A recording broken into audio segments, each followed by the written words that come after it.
All right, let's talk crypto dip because we knew that this was gonna come and we knew we were gonna have to rely on old Joey to get us through the dark days. But I know you were saying that some of the things we were talking about a few weeks ago about Chainlink are starting to kind of come to fruition. So you want to talk about those a little bit?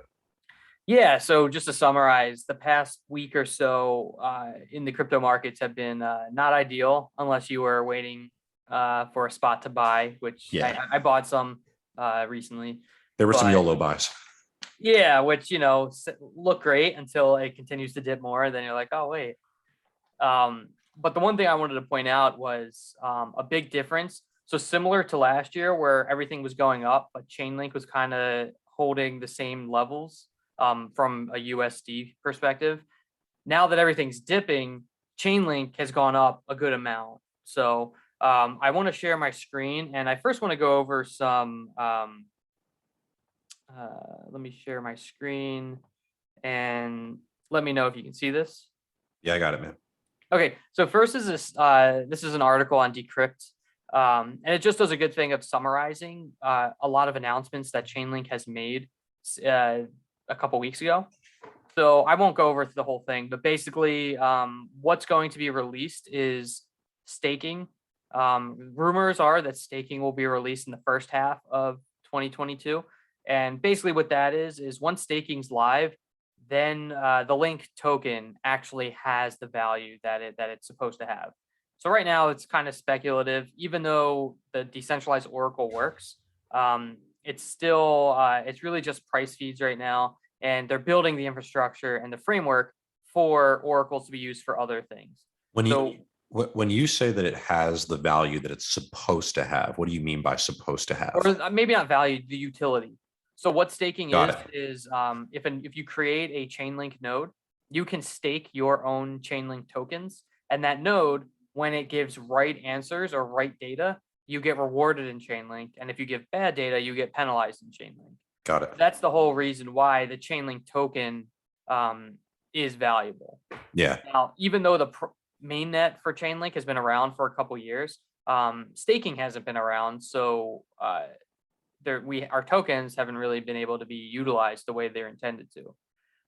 So basically, Sergey Nazarov, who's the co-founder and CEO of Chainlink, he announced it's happening this year. There were some rumors saying it's going to be the first half of this year as well. So this just talks about staking, and let's see if they talk about it. So this just talks about some other things like VRF, verifiable random functions. So basically just random numbers. But in smart contracts, when you need a random number, you're in tech. Sometimes random numbers aren't really random. They're just like pick this number, then pick that number. Yeah. Or this is a decentralized way to truly get a randomized number for a function. So basically, the summary of this is just like Chainlink's been doing since 2017. They're constantly delivering in their technology. They're constantly building partnerships, so groups or organizations that are going to use Chainlink.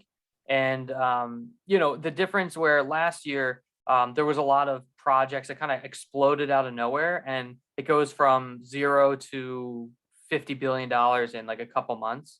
Not that those projects are bad, but those projects, again, it's hard to have confidence in a project that goes up 4,000% in a year. Or Chainlink, even though if you've been investing since 2017, you've seen those, that 10,000% ROI thus far. It shows that Chainlink still has room to grow. And the other thing I wanted to mention is CCIP. And this is going to, if we read here, it's the global standard for messaging and communication between blockchains. So right now you have Ethereum, you have Solana, you have Cardano, you have all these smart contract chains that are independent of each other. So CCIP will allow data from the Ethereum chain to talk to Solana or Cardano or whatever new chain comes out this year as well. So that's huge. That's right now Chainlink or oracles are really used for price feeds, which is also important. But this is that next level where unless you're part of the Chainlink community on Twitter or you've been following the project, this is the stuff you won't be aware of until Chainlink's tripled, quadrupled, gone up 10x. Um, so the other thing this article really talks about is just Chainlink and Google. So another thing, Eric Schmidt became an advisor for Chainlink about, I think, a month ago, maybe 6 weeks ago, and he's the former CEO of Google. So he's the CEO for 10 years. And if we look at here, it says he was the CEO of Google for 10 years. He was interested in oracles and viewed them as potential truth machine. So, I think me and you, even when we talk about things outside of crypto, we're trying to find the truth, whether it's politics or health and fitness. I just want to know what the truth is, so that way I can follow, the new workout plan, new health guidelines, politics, whatever. And do you think that truth in that context has to do more with like consensus of like text, like phraseology detection, or do you think like they're talking about or do you think they're talking about like actual truth? Like they're going more for like the consensus of what pops up in terms of the search, yeah. right? So I mean, right now it'll more so be consensus. So if you have a smart contract, and if it's hotter than 100 degrees for a certain amount of days, let's say your heating bill will go up like an extra 10%. Whereas instead of just depending on the heating company on tracking the temperature accurately, maybe they just use a decentralized oracle, and it has, if you're in Florida, it has like 10 different spots that track temperature, and it sees what the temperature is in all those 10 spots. Gotcha. So, but obviously as it grows, it'll, as there's more Chainlink nodes, because right now another limitation is there are only a handful of nodes that have been custom made.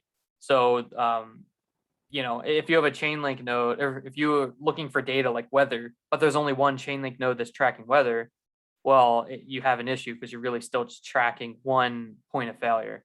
Whereas Right. if there's 10,000 nodes, then your weather is going to be pretty accurate. I gotcha. But as far as just the news of Chainlink going into 2022, I think this article just does a good job of summarizing it. And again, this is on Decrypt. But the next thing I wanted to show was two charts. One is Chainlink versus Ethereum, and the other one is Chainlink versus Bitcoin. And the reason I want to bring these charts up is because if we start, I think both of them start around August, and this one, the Ethereum one starts around, August, let's say August 2020. So it's about an 18-month chart.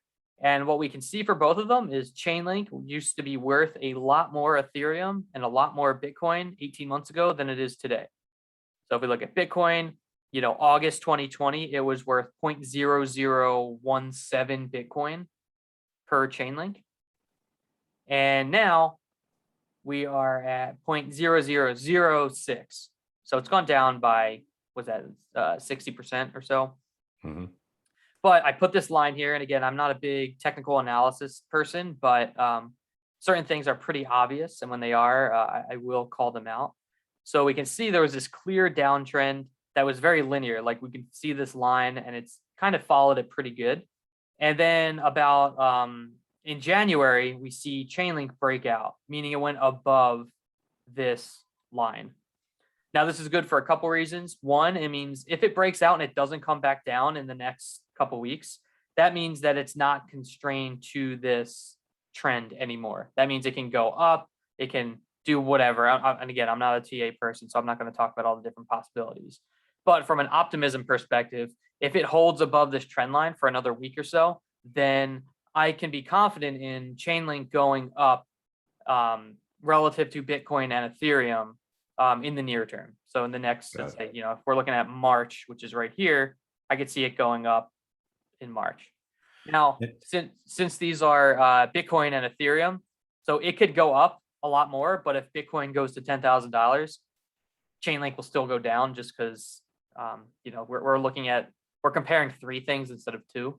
Mm-hmm. But it's still good. Like, if you have Chainlink, Bitcoin, Ethereum, and you want to shuffle those ratios around of how much you own, you might want to put more into Chainlink at this point in time. Got it. And by the way, that red dotted line, is that just the median line for just like whatever time period you have? This is what it is right now. That's what it is right now. Yeah. Got it. And is there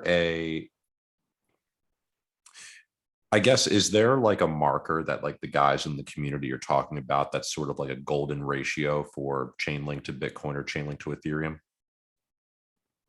Yeah. So if you go on Twitter, there are, but that's when it gets a little sketchy because no matter what happens, there's always one person on Twitter who called it. Hmm. So like if you follow that guy because he called that one thing right, then the next five things are wrong. But then you find another guy who called it right, and it's like you're always chasing your tail. Yeah. Um, so again, some people might say, oh, it'll go up to 0.009, or no, if it goes to 0.008, it'll jump to 0.014. Um, so that again, from my perspective in investing and holding, I'm not concerned about those things. The reason I wanted to point this out is for anyone who was looking to buy Chainlink and then things kind of dipped recently in crypto in general, and they're like, oh, I wanted to dip more. It might dip more, but if you have Bitcoin or Ethereum and you want to sell some of it, you could just transition it into Chainlink, and you might get a higher ROI, even if everything does still go down. Yeah, because your anticipation is that if this trend of ratio of Chainlink to Bitcoin and Chainlink to Ethereum holds for another period of time, you would anticipate that the climb would sort of hold to that ratio once Ethereum and Bitcoin start to come back. Yeah. And Yeah. again, since I mentioned all the good news that should come out this year, like staking and CCIP, um, those should bump Chainlink's price up. It might not happen right away. Sometimes um, the price will go up like a month beforehand if the release date gets, leaked. And then when it does come out, it'll crash. That happens a lot. But if all that does come out, I would be very confident that the price will be higher a year from now than it is today.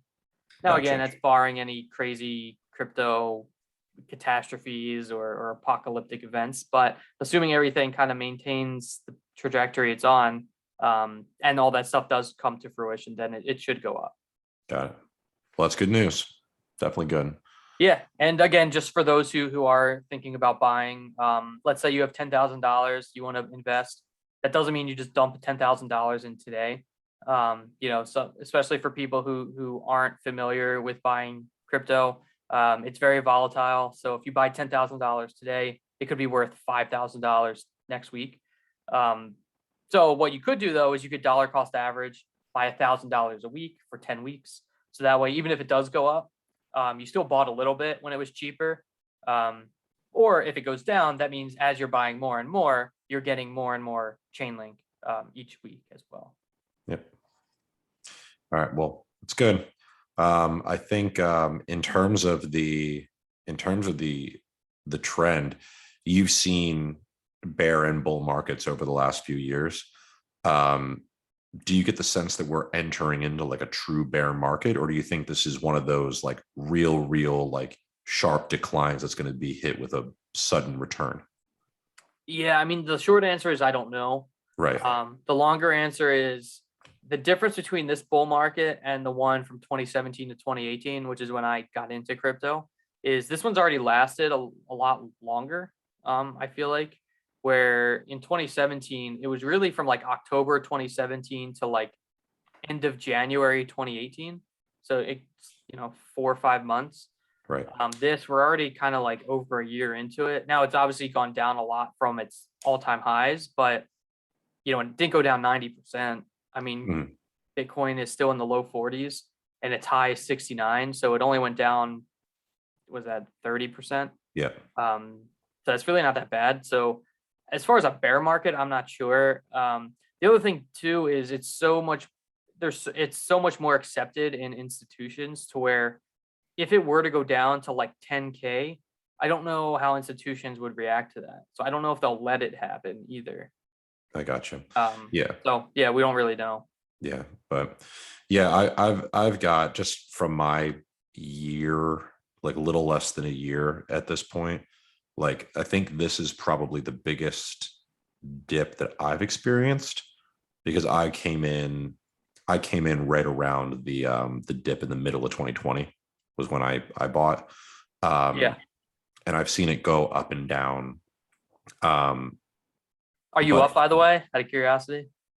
Oh, 100. Yeah, Okay. I'm definitely up from when I started. I'm definitely up. Um, Okay. but in terms, but the one thing that I have to remind myself of, because I don't like seeing numbers go down in the account either. Um, but like I was buying Bitcoin when it was 29. Oh, okay. I was buying Ethereum when it was 1900. Like Yeah. I've seen it low. In fact, I've been very, very, very um encouraged, particularly by Ethereum, like watching it. I think it dipped to 3K at one point, but for the most part, it's sort of hovered around like 3,300 as its low and spent a lot of time over 4K even while Bitcoin was plummeting. So Ethereum appears to be pretty damn stable right now, and that's been pretty awesome. And I think you and I know that Bitcoin has sort of a strange kind of unstoppable nature behind it, so it's going to find a way. So I'm not worried. I think having you has been good too, just to sort of like prepare me for when this was going to happen. Um, but yeah, I think that if you're upset that it dipped to 40, you haven't been around the block yet with crypto. So Yeah, um, and anyone who buys into crypto, like I always tell them, for every dollar you put in, you have to be comfortable not touching it for at least 3 years. Just because a bear market could come at any moment, and your $10,000 you invested could be worth $5,000. So yeah, no one wants to, like, if you're trying to buy a house and that's your down payment, like don't put it in crypto, because that's super risky. yeah. I will say the one thing that I am liking about this is that my BlockFi credit card paid for these.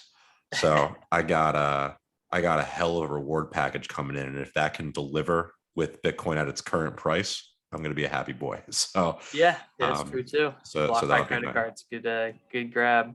Yeah. So that'd be good. But I think we're good there. All right, we'll see what happens. Yep.